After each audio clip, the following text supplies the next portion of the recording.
rolling. Welcome everybody. Do get t-shirts. Don't hesitate. We'll start off with roll call, but introduce our two board, Paul and James. Tell us a little bit about yourself. Welcome. Yeah, no, thank you. My name is Paul Hoisington. I've been living in Colorado for about 15 years now. Went to see Boulder, stuck around. I currently live in the Candelas neighborhood and on the board of directors there for Belmont Metropolitan District as a treasurer. Actually been flying out of the airport here since May.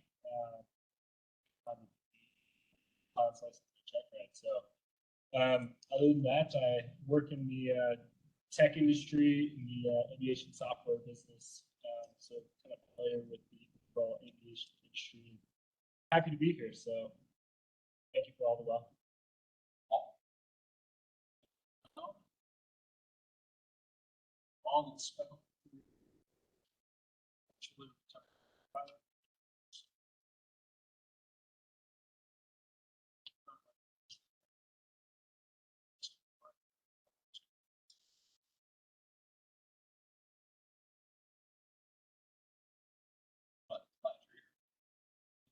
Thank David for his service.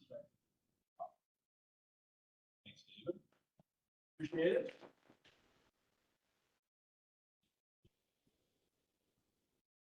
We're going to go to the phones if there's any questions. Guys, to just out of last meeting. After the meeting. Anybody on the phone? We have no one requesting public comment online. So to get a copy of last meeting's minutes, except for you guys. And you got it too. If you have questions on the minutes, let us know. You guys have those? Comments and changes? First to approve. Okay.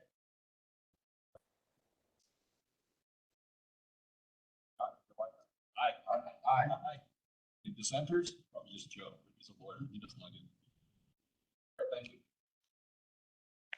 On to the new items. So we already did the new member introduction. I'm jumping ahead with that too. That's pretty cool. Talking about airport finances. I'm going to start off and I'll do an update, and then halfway through we'll switch it over to Randy and pick it up. So again, welcome to James and Paul. Excited to have you. You're familiar with this airport at all. We're growing, lots of stuff going on, so it's a good time to keep board members, kind of help shape what we do over the next 5, 10, 15 years. So welcome. Okay. What is the Airport Advisory Board, or why are you guys here? The purpose is to establish a feedback mechanism regarding the airport, build awareness of the airport, its role in the economic health of the region, develop advocacy, educate users, tenants, neighbors about guidelines, and create opportunities to engage the public and ensure good neighbor practices by the airport. It's from the Jefferson County Commissioners. That's sort of how we got this thing rolling.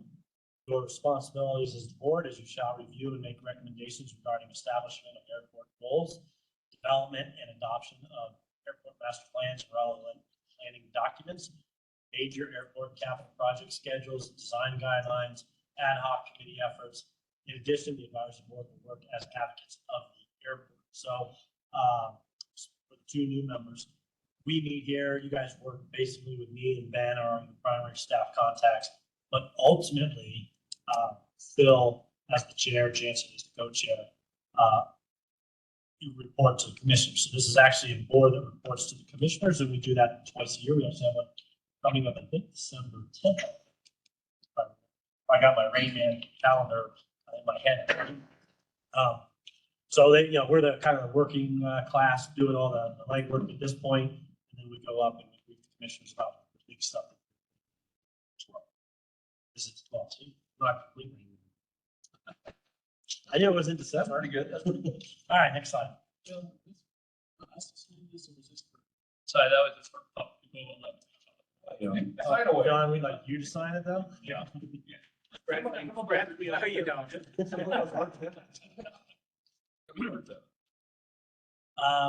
So quick year in review, airport operations are up 9.5% from 2022. In 2022, we had the best year we've had in the history of the airport. That history went back to 1976, I believe, where we had 248,000 operations. We were over 260,000 operations in 2022, and we're tracking, 10% above that. Next slide. One other note, and I see Marlo from the Signature FBO. We had our record fuel sales per month of all the years we've had. Our last record was November of last year, which was 601,000 gallons of fuel. We're at 632,000 this November. So saw Marlo's new car, just picked it out. Rolls Royce out there. Actually, I want to thank you.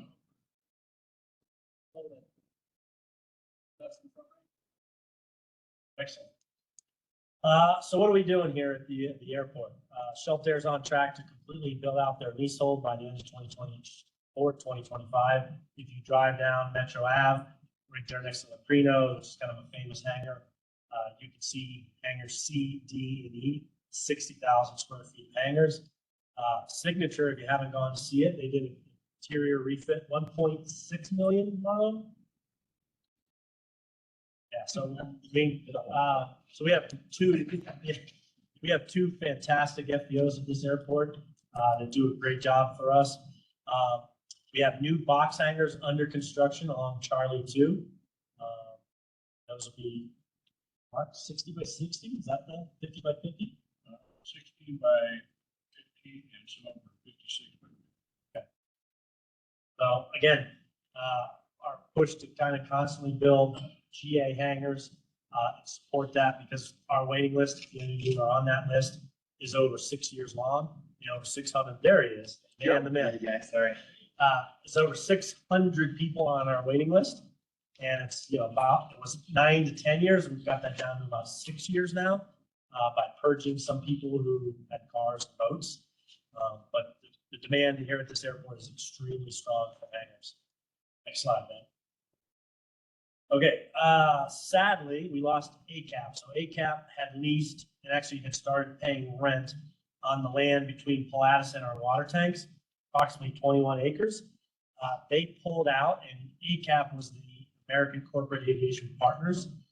They were the aviation branch of Oaktree, which is a hedge fund out in New York.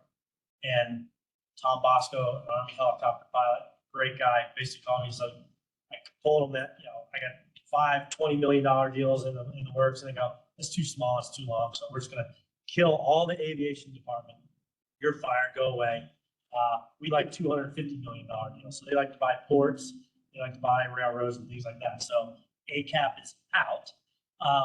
We are in the final stages of reviewing proposals to lease that land down to 2 finalists. We'll meet them in person next week, and then we'll make an announcement at the next meeting about who wins, and we'll build on the south side.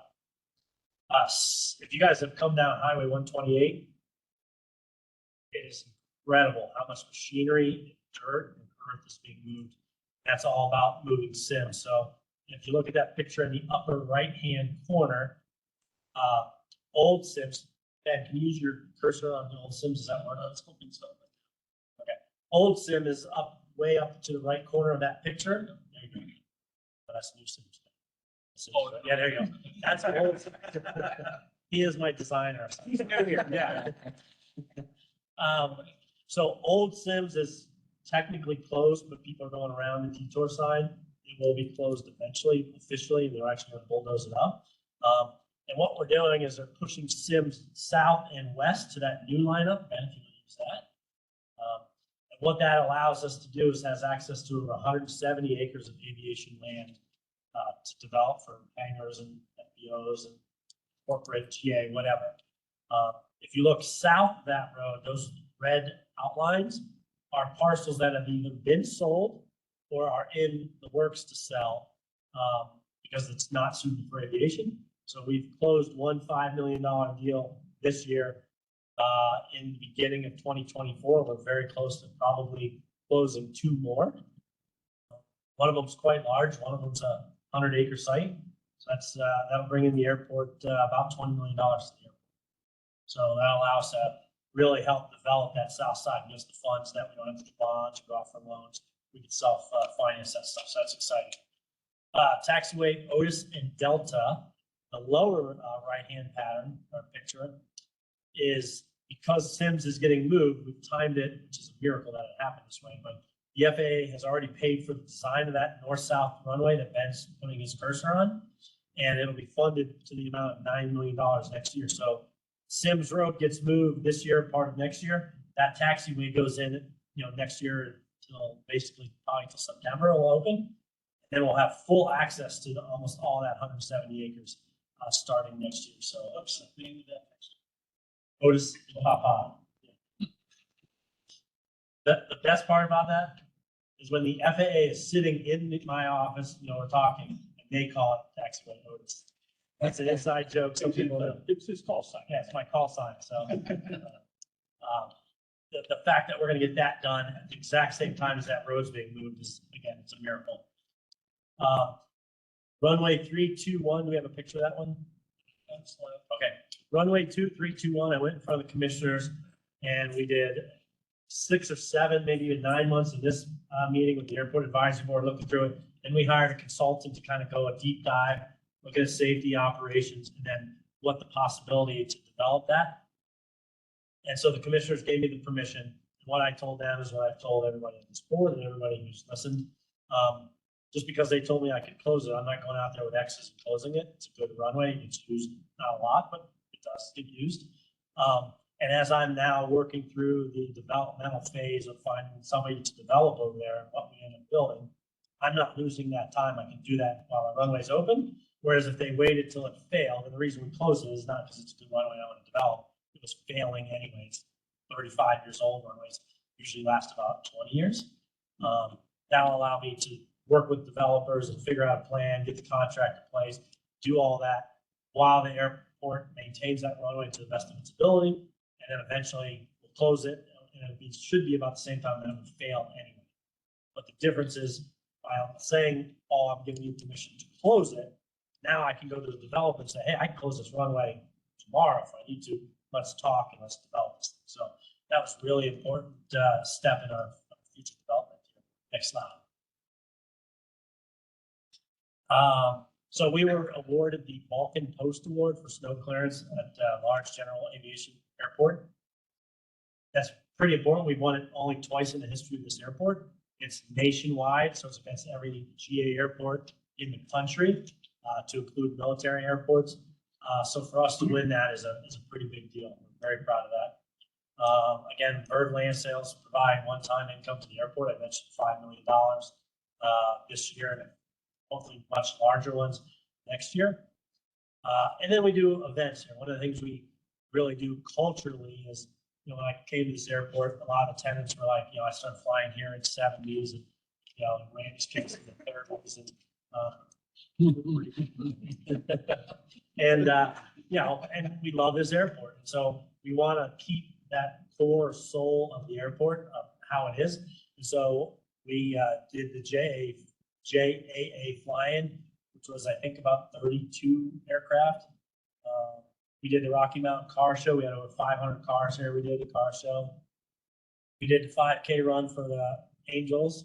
And then we do probably at least once a month, if not twice a month, high schools, middle schools, different organizations, churches, and we do events and we do tours. And depending on the age, for younger kids, we just break out a plane and a fire truck, and they don't care about the plane. They just want to get in the fire truck and walk the car. Older kids, we kind of talk to them about, what ATC does, what airport operations does, and then what flight schools, and, so we bring in different people to speak. And, again, kind of keeping the soul of the airport. Next slide. Hot topics. I love this slide. So we've been working on this, for 5 years now. I can't believe in December I will have been here 6 years.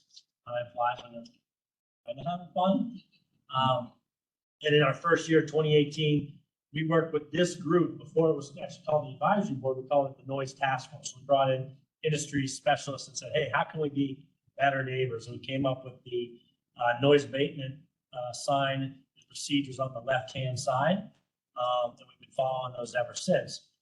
And I see Jason Serbu is in the back. Jason is on our noise roundtable from Superior. He worked with the flight schools, air traffic control, airport staff. And I think everybody here knows, I hope everybody in the back knows, that after 10 o'clock, when the tower is closed, we're asking everybody to use the right runway because it keeps everybody flying over industrial and commercial instead of the south runway, which kind of puts them over in Rock Creek, which is a part of town of Superior. So that's just a new addition that came out, 45 days ago? Yep. And we've got really good track record as we're tracking forward and making progress and more pilots are doing that. So very excited about that. Next slide. Here we go. 3, 2, 1. So we talked about the Airport Advisory Board spent 9 months on this. Then Javiation performed the feasibility study, and ultimately they closed us. And there's Steve, our airfield manager. He's in charge of all the asphalt and grass out there. That's him trying to fill in the cracks. And if you just take a look at that picture, every time I see it, I kind of laugh. I go, that runway is bad condition. But we're trying to keep it going, and that's him doing it. The other picture is basically a possible layout of what we could do with that land, whether it's corporate, GA, FBO, possible, terminal for an airline. But there's roughly, correct me if I'm wrong, Ben, 42 acres, I think you said, to develop over there. So that's another. So not only do we have 170 acres on the south side, but we have in the near future 40-ish acres to develop on the north side. We end up closing that runway. Next slide. Okay, so for GA hangars, we own, lease, and maintain 117 T hangars, and Randy will talk a little bit more about that later. We also have 60 plus port-to-port and box hangars on the field. When I started out the meeting, we have very strong demand here, over a 6-year waiting list, 600 people on the list for demand here on the airport. And we started, and then we kind of got sidetracked here at the Airport Advisory Board, looking at how do we move those hangars, the T hangars and the port-to-ports, to the south side, which is the appropriate place for them. If you're looking at a overall master plan of how an airport should be, ours is kind of backwards. And we'll probably pick that up again in the new year and start looking at some different options of how to make that happen. What I've told both the commissioners and anybody who's asked me, it's really 5 years away. We've got, bigger fish to fry with 42 acres and 321. We've got 170 acres. But when you look at the big picture of the airport and how we continue to grow and make this the most efficient, well-run airport in the country, we really need to look at how we make that transition to the south side for the GA hangars. Next slide. Okay, if any of you don't know that unleaded fuel is the new, it's the worst thing ever. It has become such a hot topic that it went from anyone who flies a plane knows that we're using leaded fuel, common knowledge, but the public got a hold of it. Low lead, sorry. That's how confused I am about this whole thing. So everybody's been using leaded fuel for 60, 70 years. It's just what it is. Public got a hold of it in about February of 2022, and it went from noise, kind of a 10% of my job, managing the noise and just kind of keeping that on the thing.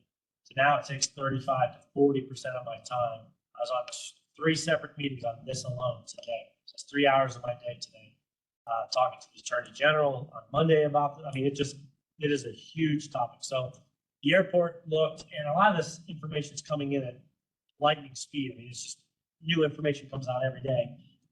So the airport went out and bought that truck from the DIA auction from another airport so that we could transition it into an unleaded fuel truck. And we're working with the FAA to get $1 million worth of funding to buy a 12,000-gallon tank and install it in our fuel farm so that by the end of fourth quarter 2024, so next year about this time, we expect to be selling unleaded fuel on this airport. Huge, huge deal that we can do that. We're also working through some different options to try to speed that up. And the Colorado Airport Operators Association, this is now their focus. So as Centennial and Rocky Mountain Metro are the biggest airports in the state, fastest growing, all that stuff, we are kind of the spearhead of both the hate, but also trying to figure out the solutions. Centennial's a little bit ahead of us. They had a nice $4 million kind of pot of money that they would spend. So they went out and did exactly what we did. They got a truck, they got a tank, and they've actually been offering and selling unleaded fuel for 4 or 5 months now. So this is my number one headache and responsibility to figure out some solutions for this. Well, I find it interesting to keep on it. Take credit for it. Like if you come here. Yeah. Well, I just sit around and wait for good ideas to come to me. I heard Charlene and these other members on the noise roundtable saying it was their You take idea. good direction. But the other thing is interesting, I did some research that one of them was language in the water. And there is a small amount, but what I found was interesting, there's 9 or 12 cancer-causing chemicals in the Brookfield water that exceed the federal standards. Like quite a bit. So we're all worried about a little bit of lead, we don't know how much there is, but when you look at the chemical content, I didn't do any of the other cities, but I looked at that's very, and some of them are quite a bit. Non-aviation question.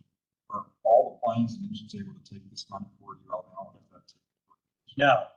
So this fuel here, 94, and again, this information is coming in. At first, I had heard from pilots, from FBOs, from different people around the industry, 94 doesn't work at altitude. It's degraded and the octane isn't good. I met with the Swift CEO who makes the fuel and showed me all the time. I didn't understand, it was all way over my head. But I also have met with the Lycoming senior engineer and their CEO, and they said they've done thousands of hours of testing with this fuel. There's no degradation in performance at altitude. They, I mean, I'm telling you this. Sometimes. Yeah. Errol's not here, but I don't think this plane flies around. Yeah.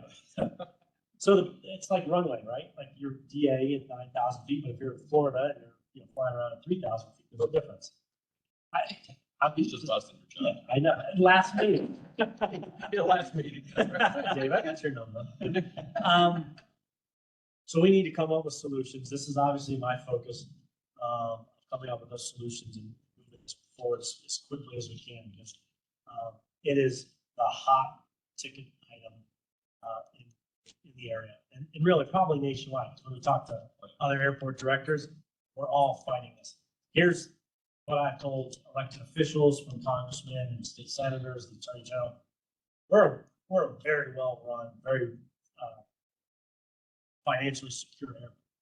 We can afford to buy a truck, to buy fuel, to do offsets. Centennial's the same way. They can sit there and go, hey, if the cost of the fuel is $1 or different, we're going to offset that for a certain amount of time. There's over 20,000, roughly 20,000 airports in this nation. There's a whole bunch that just don't have that kind of money. And the Eagle program, which is the FAA sponsored program to eliminate unleaded leaded fuel, doesn't come into effect until 2030. I've said there's going to be a ton of airports that don't think that, just don't have the money. So I actually saw the first bill come out saying, hey, we want to separate money used just for infrastructure for unleaded. So that actually is starting to come up to fruition. The problem is they want to use it on my airport in Centennial because we're the biggest airports. And it's like, you should be concentrating on the smaller airports. You know, saw the early draft, but that's at the level this thing is going and where we're at.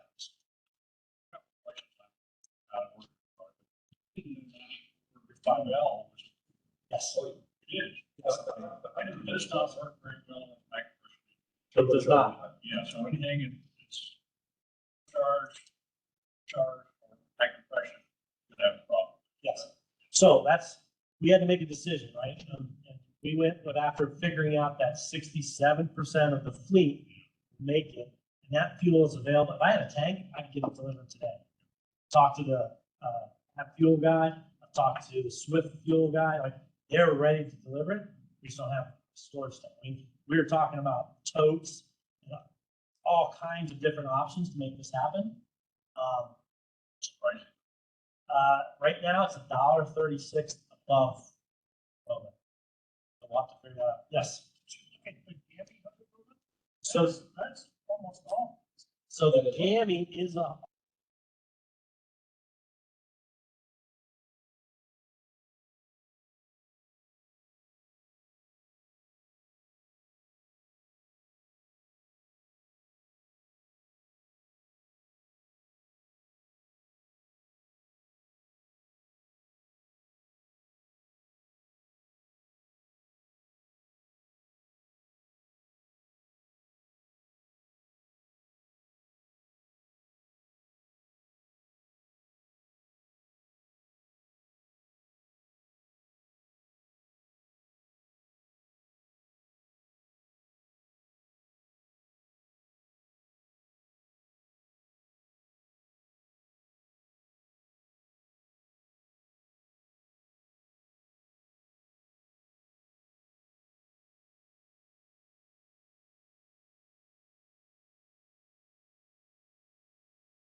So here's the deal. Again, they had $4 million that they're gonna put in the tower. I did not know their tower was as horrible as it is. There's no elevator. They used 12, 14 car batteries to power the backup generator. I mean, it's like antiquated. So they had $4 million in their own money that they're gonna upgrade the tower with. They really need to tear it down and build. That's $49 million. That is like, we're not gonna do that.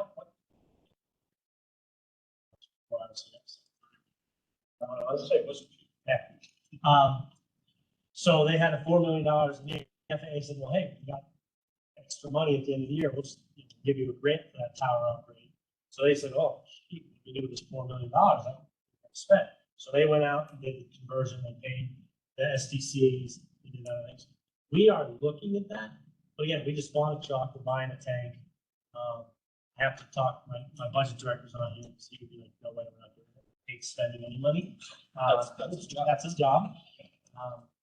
We will most likely do like rent credits for the STC. So, you know, if you have a tie down, let's say, you know, you get 1 month free because the STC is $125. You got a hanger, you know, you get $100 off or whatever. So I haven't made that final decision yet. I will tell you, anything that I can do that shows that this airport is fully involved in this, it pays huge dividends in the public. So that's, I won't admit to it today, but I'm leaning, yes, we will assist one way or the other. Any other questions on the left?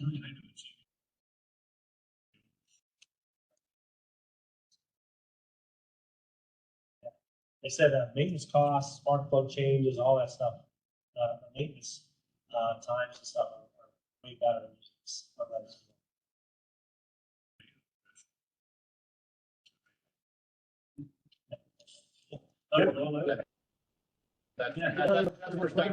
Yeah, they just run a magnet over the lead and pull the lead out, dump it in the water. I think that's. All right, so we do this every year, usually December, January timeframe. But since we're probably not gonna have a December meeting, we thought we'd go over kind of the state of the state and the financial matter of the airport. So with that, I'll turn it over to Randy. Randy's been on the board now for a couple of years and very familiar. And Randy, the floor is yours. Well, I want to thank Ben and Paul for helping put all this together, all the numbers and stuff. Also want to welcome James and Paul to the board and look forward. I've been on the board since the very first one, 5 years, and I started patting myself on the back thinking, I was a lot of people.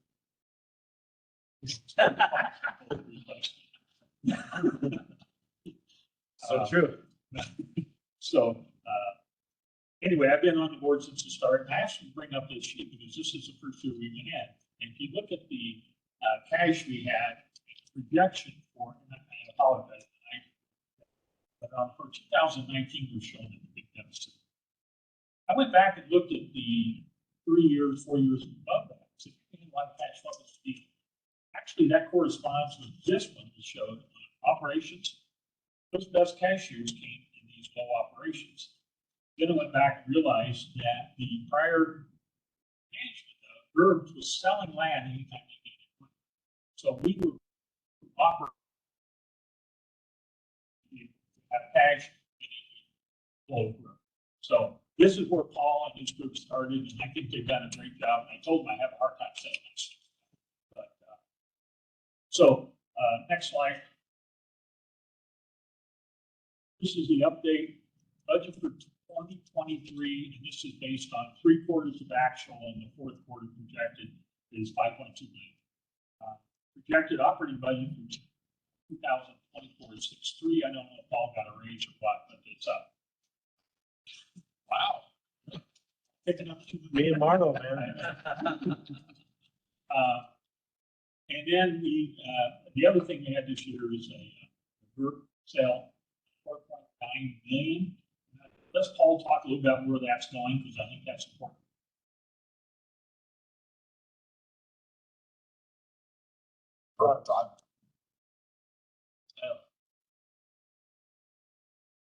Ben, you go back one slide real quick. So if you look at the green line that goes across, $2 million, that's our emergency reserve. So out of that $5 million, we bumped that up to $3 million reserve. We just, Brandon gets nervous anytime we get close to that. So we took $1 million out. We're also spending $2 million on equipment, another broom plow combo. Right now, when we go down the runway, we go down with 3 brooms, turn around and come back with 3 brooms. And then 1 single broom has to go up. So it's 40 minutes, 38 minutes on the runway. That the runway is closed for action. If you add 1, we can go up and down, and then we're done. It takes off a third of the time, so probably 27, 28 minutes. We'll know a little bit more when we get the truck here, which should come actually in February or March of 2024, which means we could technically use it in this year's snow season, so that's very exciting. We also are spending $1 million on asphalt and concrete around the airport. So, the FAA funds runways and taxiways. Alpha, they did, 2 years, $7 million. And we're just overlays on the runways, runway constructions. But the airport's responsible for the rest. So we're spending $1 million on that, and then we're spending $1 million on buildings that we our HVAC systems are over 30 years old.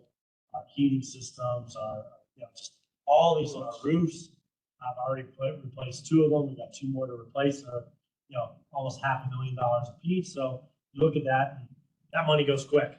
That's where we're spending that $5 million. And that's important because 5 years ago, we carried about $2.5 million of deferred payments on buildings and stuff that were getting bad, a lot of cost. So that's going to bring us up to date. Repairing buildings, hangars, those type of things that need. So that'll be starting not this year, but the next year. We'll be starting with the operating budget that doesn't have a lot of those costs, like having an old house and fix it, and now we're basically got a new house. So this should lower our operating budget even more in the future because a lot of things. Next slide, please. All right, so revenues for 223 leases, 4.7 million. That's 64%.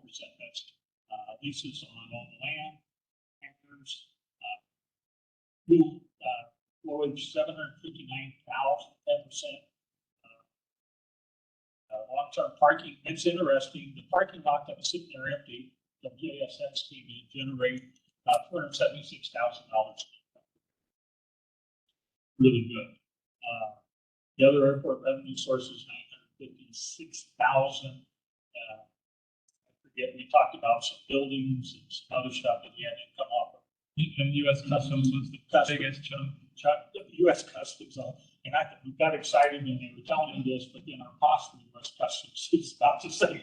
So it's a wash. What's important to know about that, Randy, is when I took over Customs to have it here on the airport, we call it a lease vendor, where you're going to lose money, but it brings you business. We were under $150,000 to $170,000 year after year just to have Customs. We've raised those rates over the years, and now again after 6 years, we pretty much break even and actually make a little bit of money from Customs. Awesome, thank you. Important Long thing day. at the bottom there is airport is self-funding and receives no operating revenue from Jefferson County or taxpayers. Basically, this is not a nonprofit, but it's not a for-profit business. So we have to earn our income. Anybody know anywhere else we get money? What do we have to pay for? Runways? Subways? That day. Lighting on runways? That day. Outside of that, everything has to be paid through the local tax fees. And so that's how we have. So if we want to make this a great airport, we have to have enough money in run. And there's a lot of airports around that are short of money. So they have to go to the county or the cities, get $2 or $3 million a year. Jefferson County's got their own financial problems. So I don't think we can expect much money coming out of there. The good news is we are doing well. One of the things I wanted to look at, and I'll tell you, I get a lot of, I've been on 4 or 5 years, know a lot of pilots.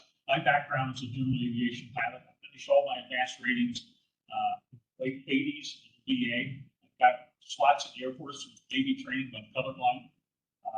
So I got my advanced rating, but nobody's hired a colorblind pilot.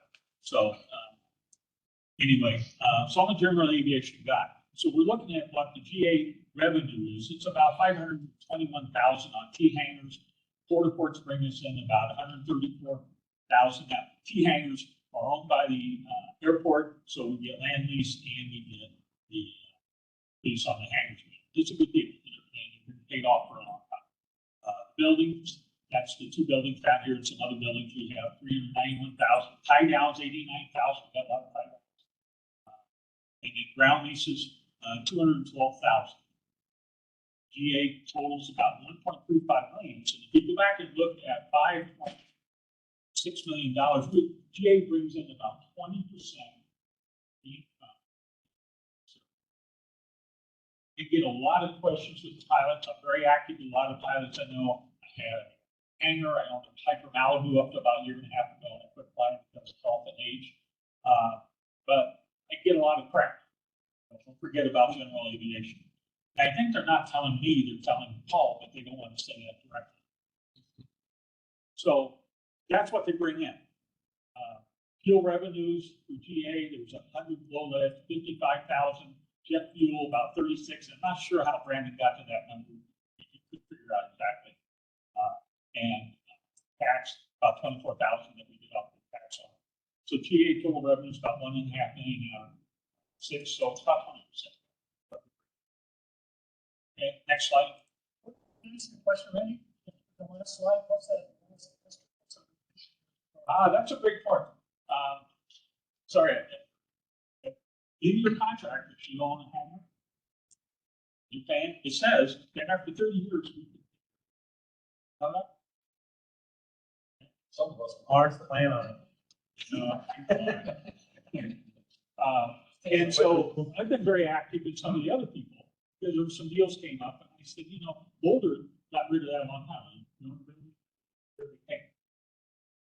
First thing that happens, and that's what applied to a lot of the corporate hangars stuff, because they're corporations, they appreciate it. In their contract is 30 years, where it is to be so this is about a private airport purchasers, people like Joe, and I had a hangar, and so if you go in, how many's gone in to try to renegotiate this? Any problem? Well, let me talk about Paul. I first got here 5 years raised. I 5 years ago, we put together a committee to look at leases, and it was a mess. The first thing I did was set up a 5-year plan with the other committee members to normalize. We were paying, some people pay 50 cents a square foot for land, some are paying 22, same type of place, so much for a hangar. So we went through and tried to normalize it over a 5-year period. Now, soon a lot of you got your bills for next year. I think they're reasonable. Everybody knows they're coming. So you can blame that on me, but I think we're in a good position to move forward. So the other thing I fought against is, hey, on the hangar, what happens if you do that, and you put it in the last 5 or 10 years, nobody repairs it. Wait, doesn't it turn into, because they're not going to be worth anything to you. So this is important about what half the airports in the country have this clause in the exercise. Even the prior operations of this airport, Greg Booth tells me that he wanted to extend his leases on his buildings over there. They were willing to do it for all the money. So there was a cost to extend it. We don't need it. So I think that's a very big thing we do for the community.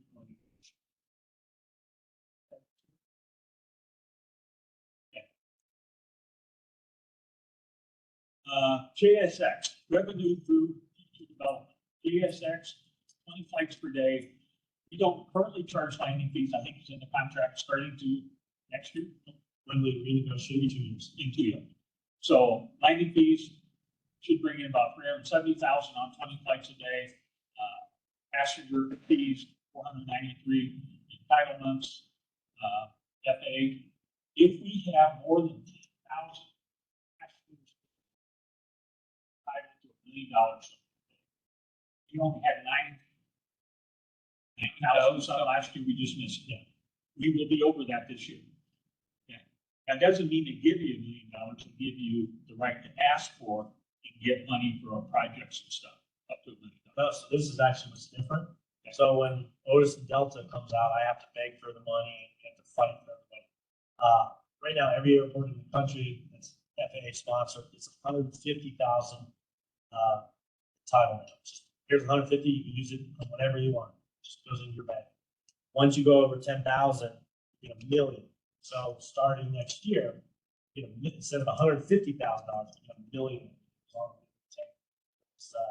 Passenger counts. South development area, we have an issue 30 acre days along the airport there. We think the next all these will be about $700,000. Future phases of that, I think, will be about 3.5 recurring income. Now, talked about the room sale this year because the land wasn't there, but they've in the past were selling land to pay their bills now. Since I've been here, I've been working on recurring income. I'm a business. I have business all my own business in Asia here, and I bought a business with 2 people 35 years ago with a multi-million-dollar national business. First thing I did is I had one customer about this whole time. So getting more income, different income, different product lines, different markets. That's what we're doing here. If you look at our income now, it's from leases, it's from fuel, Paul's brought in, they've done twice, we've got, Shell there, I'm sorry. So all that is a lot of lease payments. It's really grown. If you look at what we get, lose one of them. I could. But I want to say, hey, what if I lost my biggest customer? So we expanded, sometimes it turned down a big customer because he wants to bunch your business. So this has been very thoughtful growth, recurring income, and so that's part of what our future is. Let me talk about JSX. Everybody says, well, they're not going to be around. The FAA, I don't know all the details. They're trying to change so long. I think the interesting part about it is that I'm not sure what everybody's upset about. It's one of the pilots and unions. Am I right? You know, the airline. Well, yeah. Well, but I think part of the problem is that United Express trying to do this in some places now. Out of partnership. United, they're part of us. Yeah, SkyWest. So, SkyWest. So JSX was flying under the radar, very successful company, doing extremely well. A few other small companies doing the same thing. SkyWest came out and said, we like that business model. That scared the Jesus out of all the major carriers, because now you've got a major carrier that has multiple routes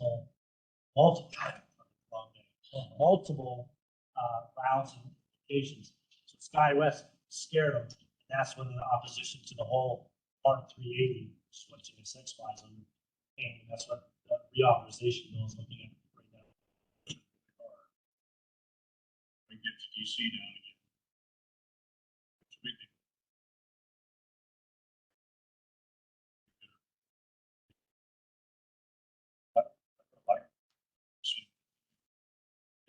Yeah, well, you don't know success to them, look what they're filling all the seats. We're coming to run. Yeah. I have to raise them probably 50%, they'd still be filling the seats. And then they bring up the safety issue, and I don't understand. The federal government was does, they take one time, like, after 9/11, they put in all the security stuff, and then they said, oh, every little airport's got a 737 that's got to go. The truth is, if you get on JSX, you gotta walk through a minute. I assume they have to go through and make it be no flight. But you wouldn't hire any of us to go out here and rent, lease for tomorrow, a seat or any private jet. They won't even check your security. They don't do anything. You can fly that into a building, this is easy. It's not about how many people you fill on the airplane. The terrorists didn't do that. They were worried about the other one. So it doesn't make sense to me that we can't have a different security for smaller planes, smaller airports. We don't have to spend all this money. So I think that's part of the fight. They want to apply that. Hate to see TSA. Well, so to go to from what JSX, they do have FAA approved security protocols. Yeah. Meets all of those. To go from that to traditional TSA would cost the airport $6 million. Well, it's not just this, it's every little airport that needs a reliever airport, that this is great for them. And so it's something really need to fight for to change, because I don't think it's a safety issue. I think it's more a issue than something else. So one note of positivity on that. They have opened up the federal hearings. No federal hearings have positive support. China. So they're feeling very good about what you're saying.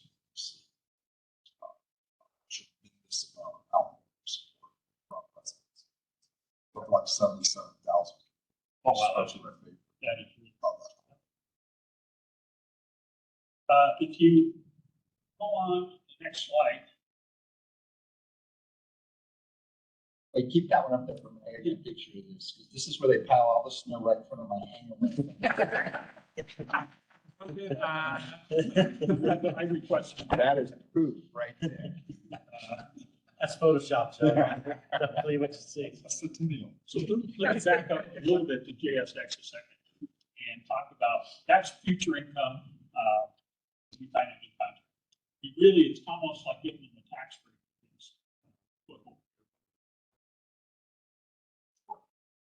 And it does take into how well it's accepted by.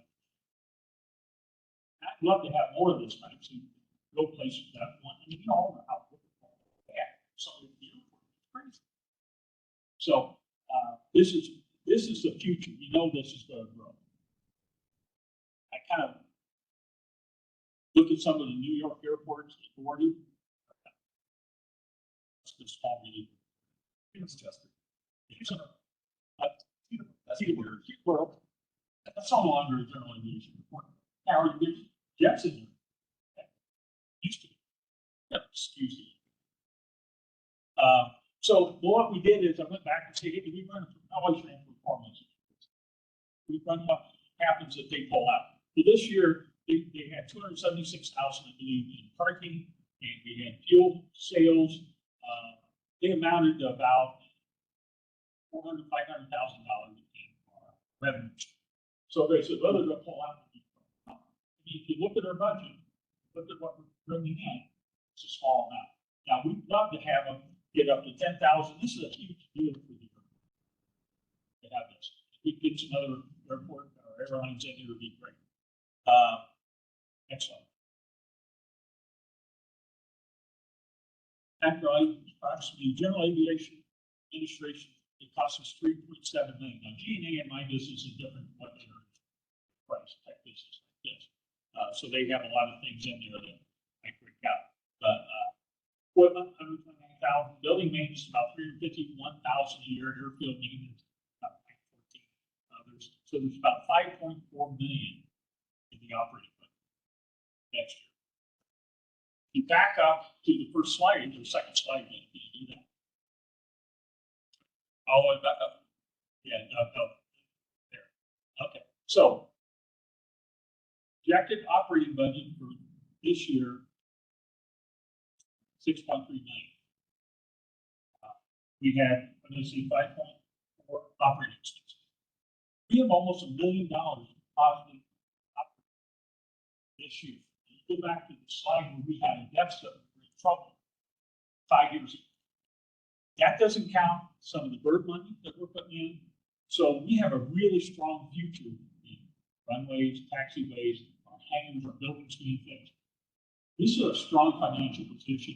It's a great turnaround. And again, I hate to say it, but Paul and his group has done a great job bringing these people in to give this recurring revenue we need to run this airport in the future. Now, it might be 20 years, I'll be dirt now.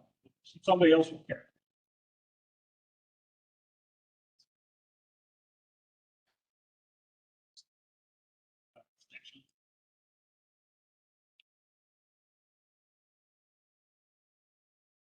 Airport service and public engagement.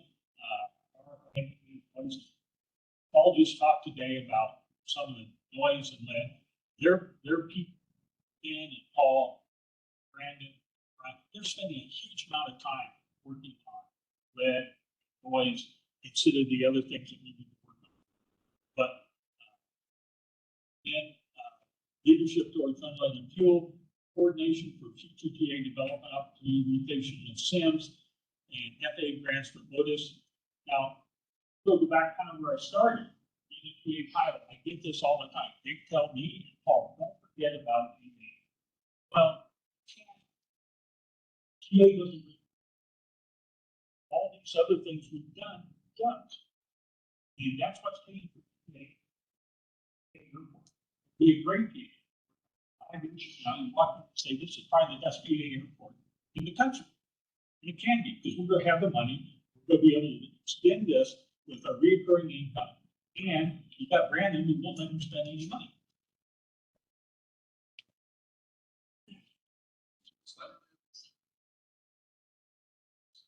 Yeah.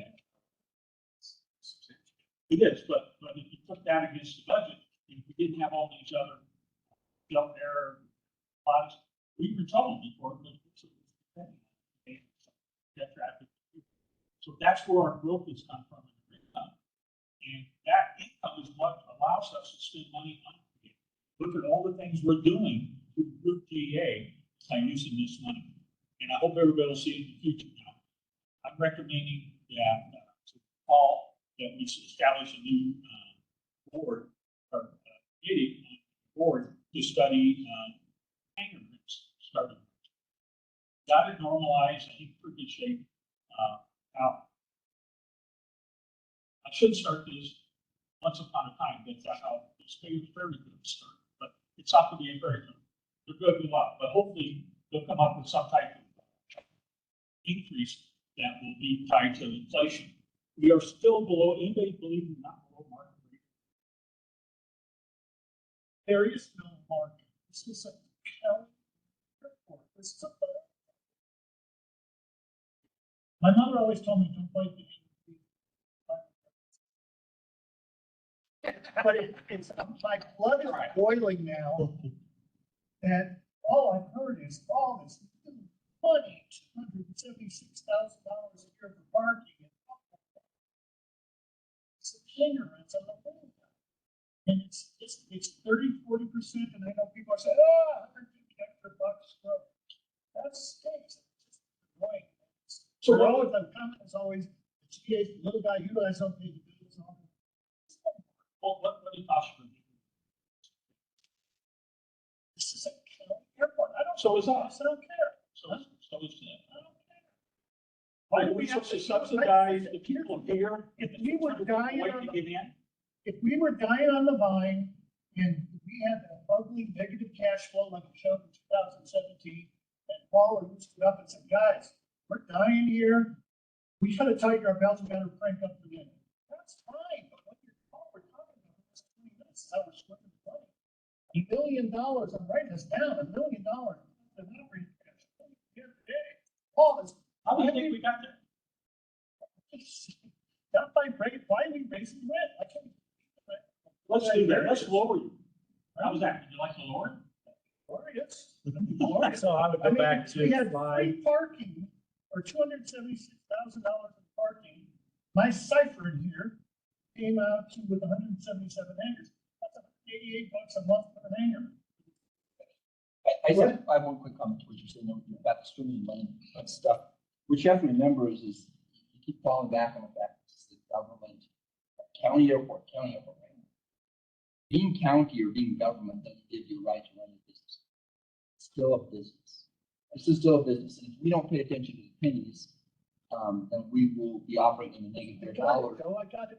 I know, I'm just hearing this, maybe, and I love that we're financially viable. I do, and again, don't bite the hand that make me beat them. It's just, it's almost like the little guys getting squeezed. if I may. They could be squeezed. if I may, we raise rates on everything, not just the small GA. The reason we do that is electricity's up 20%. Employment costs are up 40%. Pavement's up 50%. Concrete's up 60%. Steel. Our equipment is over $1 million to buy a broom. Last broom we bought was $470,000. That's why it, looks like we're swimming in water. That's been a long day. Swimming in money. We're financially stable, and we need to maintain that because costs continue to go up. 30% for shelter, signatures, and percent for a guy like Dixon. Plus, got a couple comments. We Can are I, cheating. can I do one thing? Randy, do you want to, what we're gonna do is we're gonna close the advisory board and then we're Sorry, gonna get this back. I That's fine. apologize. You wanna finish your slide and then we can have a conversation with really anybody on the board, but I wanna kind of follow the rules. So, again, we've done very well. We've done fiscal responsible, and we're building a reserve fund. We don't know what happens 2 years now. We got a war going on in 2 places in the world. I ran my business reserves. I ran with almost no debt. Still raised my prices to the customers. I had to make money, and hopefully, I'm not going to be. I was on the committee last time. What went on? A lot of stuff. Hopefully, we put a committee. They can find a way, and hopefully, we don't have to reach the other market value. That's not the goal. As high as possible. what can we raise in the grants to cover some of the inflation stuff? And what kind of mechanism we can put in to do that helps you and helps us. The goal is not to jack it up this home. Aviation's expensive, everything else is expensive. You know, your fuel's up, go get your plane work on, insurance is out of sight, right? So we're going to try to be reasonable, but I'm not on it. Just have a meeting that report to Paul, and we'll take a look at our financial position to see what we got to do. Is that fair? All right, thank you very much. That's all I got. That it? Yep. Okay. All right, then, is anybody on the phone that we need to support? No one's asked for public comment. Very good. Then this, we'll have one more topic, we're not gonna have to hear Paul mention, we're not gonna schedule it December. At this time, if something comes up that requires one, we'll get in touch. Right now. So with that, statement will close. Pretty close to on time. I will roll it over into more question and discussion. Got a couple of comments in reference to